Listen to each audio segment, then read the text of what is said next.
We gotta talk about the time Kyo Kusanagi and Yori fought each other in an arcade game of KOF, choosing themselves in that game. There are so many comics based on the KOF series, especially with the Chinese manhwas, and from what I've witnessed so far, every time Yori and Kyo fight each other, it just drags on for volumes. So normally I hate when they focus on Yori and Kyo. The gorgeous illustrations don't even keep me captivated enough when it comes to their fight scenes, but well, to give you a better example, it's like seeing Dragon Ball Super's Broly vs. Gogeta. It's just one big spectacle with flashing lights and neither character going down for what feels like hours going by. But today, I'm going to show you all one time where these two actually caught my attention. And that's in the KOF 2000 manhwa, the 10th volume where we get to see these two playing against each other in an arcade game of KOF. A hell of a way to break the fourth wall, for what could be the greatest and most creative way to break the fourth wall. As you've probably seen before in previous KOF games, the real-life Neo Geo building in Japan has become part of the universe in the KOF franchise. In the KOF Chinese manhwa series, you see this building quite often. And in the KOF 2000 comic series, we see a couple cosplayers at the Neo Geo building and they're actually playing the KOF 2000 arcade cabinet, which is like, how? How did the developers of that game in this comic know which characters would be competing that year when most characters don't exactly announce that they're competing? They just show up on the day of the tournament and compete. Yet the developers of this arcade title somehow accurately got every character that competes and they got their exact signature moves and their ultimates down. But hey, I can't complain about this nitpick because this is when the funny shit to happen in the series unfolds. As the Kyo Kusanagi and the Yori walk into the Neo Geo building, they walk towards that particular cabinet, they each take a seat and challenge each other in the game of KOF 2000. But before mentioning what happens next, I gotta talk about the magnificent art panels showing these two characters as they approach the arcade cabinet. The illustration art is just too good. They're just walking towards the arcade cabinet, yet it becomes a badass but slow buildup of their 1v1 challenge. I know, earlier I just said that the gorgeous illustration art was just not enough to keep me interested whenever these two are actually fighting each other. But here, it does work, and they're not even fighting each other physically, but instead in a game. Everyone notices that it's the legit characters as well, so they gathered up a crowd. And when it all begins, it's not like they're just calmly pressing buttons and keeping a clean composure.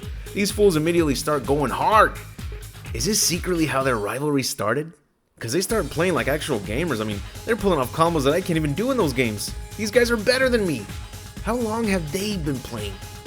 Well, I guess they should be experts at it, right? I mean, it is themselves playing as themselves, so they literally gotta represent. This becomes the most intense fight that the FGC would have witnessed since that godly parry by Daigo. Their auras begin to shine. They mash buttons vigorously as if each fingertip was a tiny fist. Look at this panel. It's as if they turn off all the lights and the rest of the arcade machines to give these two machines all the power needed to resist a complete match by these two buccos. Looks gorgeous too, doesn't it? Can you imagine little beams of lights just flashing from every button mashed by these two? The spectacle alone is more entertaining than their actual fight in the game. I don't even care who wins, just keep them gorgeous illustrations flowing. Both fighters land insane combos on each other. We're not even shown a life bar. It looks pretty even, but again, the real entertainment is with the actual characters playing the game in front of a crowd. As the fight comes closer to an end, their auras shine brighter and the cabinets start to catch on fire. These arcade machines will not survive, but will they continue to stay on long enough to reach a winner?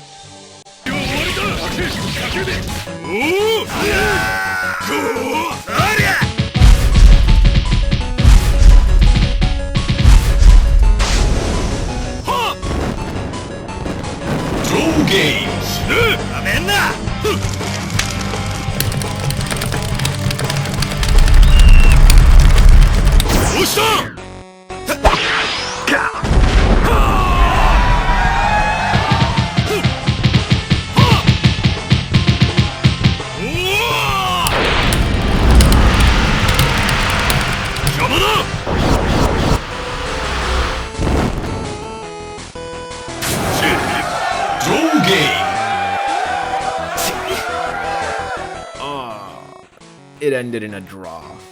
That's a shame. But not really, since I'm sure everyone had a blast watching these two duking it out.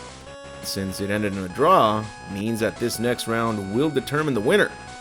As they continue to play against each other, we see that a crew of Iori fanatics don't believe that the Iori is actually here competing against the Kyo. They believe he's an imposter. I don't know why he would believe such a thing when he looks like him and has all that purple aura shining around him. But then again, we are talking about Iori and Kyo showing up to an arcade cabinet over here, but proceeding to play against each other in the game that takes place that same year they're in, meaning nothing here makes sense. Hey, maybe these guys are the only ones realizing why this can't be true. But then one of the guys puts his hand on Iori's shoulder and the guy's arm just catches on fire. Kyo defeats Iori, winning the challenge set in front of both their fan bases. As expected, the loser throws a fit. Hey, it's like real life. Only here, it's likely to become a mass grave spot because if you've seen what Iori has done in the past comics, whenever he loses his shit, he just needs to be tranquilized immediately or sedated permanently. So that was one of the best fourth wall breaks, I'd say. It's certainly my favorite so far. I'll be diving more into these funny and awesome moments in the KOF manhwa series a little more often now that my work schedule has changed. I'll have more time to work on videos like before, so you can expect to see at least 1 or 2 new videos a week from now. And I think I'll start doing live streams again, just to catch up with my subscribers and see how everyone's doing. So, with that said, that's it for the video. Thank you all for taking the time to watch this video, and if you truly enjoyed it, be sure to leave a like and subscribe if you want to see more content from this jabroni. I cover lore videos, facts, movies, and game reviews, all based on my favorite franchises such as Resident Evil, The King of Fighters, Mortal Kombat, Celebrity Deathmatch, The Mask, Dragon Ball, The Terminator, TMNT, and more. I'd like to give a very special thanks to all my Patreon supporters. This video is for you, and I hope you like seeing your name at the end credits of this video. And if you too would like to see your name at the end of a new vid, be sure to join my Patreon where you also get to receive exclusive videos and updates such as new art panels for my Resident Evil Outbreak comic that I'm working on. Anyways, I'll see you all in the next video, and remember to have an awesome day.